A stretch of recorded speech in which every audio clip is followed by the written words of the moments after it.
हो जाए और सारी चीज़ें समाप्त हो जाए। मतलब अगली सुनवाई हो सकता है कि लास्ट सुनवाई भी हो जाए एक तरीके से। तो ये देखने वाली बात होगी। तो इस पे किसी भी प्रकार की हमारी ओर से किसी भी तरीके से कोई कमी ना रह जाए। इसके लिए इम्पोर्टेंट है सभी लोग इस पे बढ़-चढ़ कर के आप लोग आगे आएँ, सहयोग करें। जो भी इसमें टीम है उसको सहयोग कर दें और ताकि जो है ना सही तरीके से एडवोकेट पैनल के माध्यम से सुप्रीम कोर्ट में अपनी बातों को हम लोग रख सकें और रखेंगे तो निश्चित रूप से जो हाई कोर्ट में जिस तरीके से तथ्यों को रख कर के हमारे हित में फैसला आया था, उसी तरीके का फैसला सुप्रीम कोर्ट में भी हमें प्राप्त हो ताकि हम जो है सही तरीके से फिर फॉर्म भरने का जो हमें मौका मिला है, वो हमसे किसी प्रकार का प्रभावित हम ना हो। और आप लोग को पता होगा कि एक कंडीशन के साथ हमें एक मौका मिला है, जिसमें 3 वर्ष के अंदर ही अंदर हमें जो है इसमें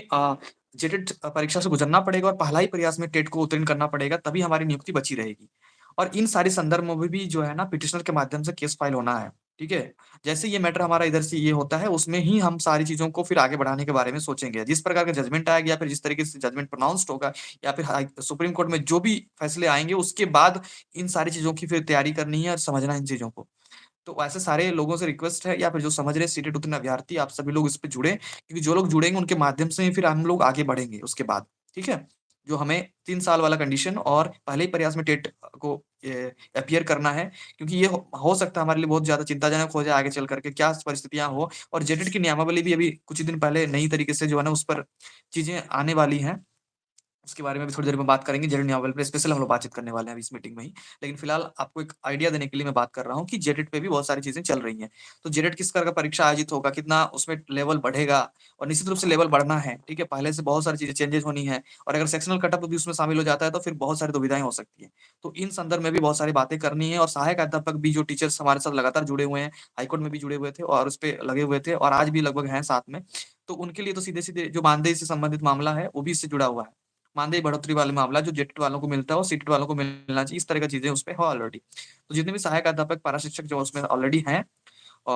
उनको भी इसमें आगे बढ़-चढ़ करके आगे आएँ, सब लोग बड़े भाई की भूमिका में ज़्यादा से ज़्यादा इसमें सहयोग करके इस मैटर पे किसी भी तरह कोई कमी ना रह जाए क्योंकि अगर ये मैटर किसी भी तरीके से एंगल से अगर कमी होती है या फिर कुछ भी दिक्कत होती है, तो बहुत ज़्यादा प्रभावित होंगे। सबसे पहले तो सहायक अध्यापक जो चाह रहे हैं कि उनको मानदेय या फिर बाकी चीज़ें समतुल्य मिलने वाली बात, उस पे प्रभावित होगा और उसके बाद जो सि अभ्यर्थी या फिर जो हम जैसे अभ्यर्थी जो मान लीजिए कि चाह रहे हैं कि शिक्षक बनने का जो सपना लेकर के चले हैं वहाँ पर,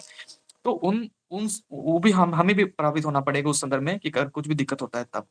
तो फिलहाल तो यही है और इसके अलावा बहुत सारे अभ्यर्थी जो अपीयरिंग में हैं, उनकी सबसे बड़ी क्वेश्चन्स या प्रश्न जो है ना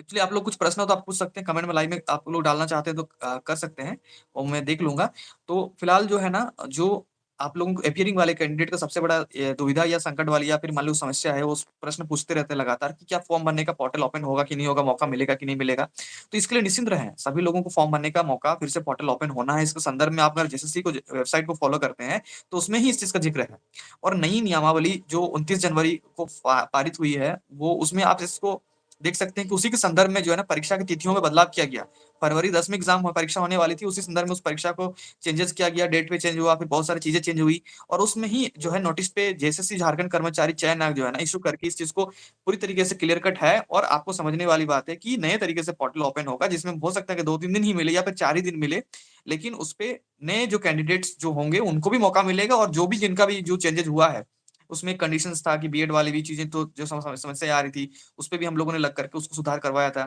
कि जो 1 साल वाला ही कंडीशन आ रहा था, पुरानी पद्धति में परीक्षाएँ होनी थी, तो उन संदर्भ में भी सारी चीज़ों को चेंज करवाया गया।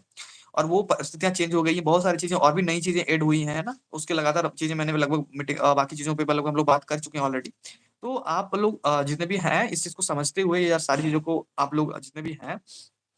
इसको समझिए अपीयरिंग वालों को मौका मिलेगा। इसके लिए टेंशन नहीं लेना है, चिंता नहीं करना है। आप लोग इसमें सहयोग करें, आगे बढ़ें और जुड़ें उस पे, ठीक है? तो अपीयरिंग वालों को मौका मिलेगा, इसमें टेंशन और चिंता वाली कोई बात है नहीं।